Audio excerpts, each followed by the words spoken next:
अस्सलाम वालेकुम जी भाई, गुड इवनिंग। आप देख रहे हैं द मजेदार शो। मजेदार। अगर आपको कोई डायरेक्टर वो लेवरेज ना दे तो उसको कैसे मैनेज करते हैं ऑन सेट?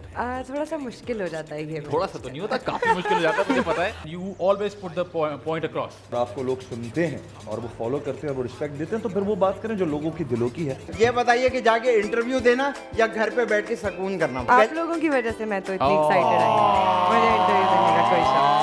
बच्चे दो ही अच्छे या भाई आने दो, दो ही अच्छे। तीसरा जिद में आ जाए तो जिद फिर आपकी होगी।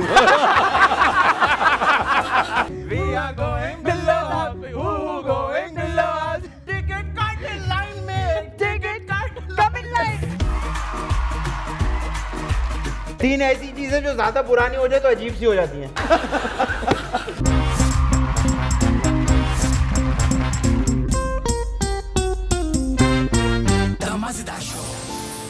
देखिए दी मजेदार शो जुमा और हफ्ते की रात 9 बजे सिर्फ टीवी 1 पर। आपसे रिश्ता है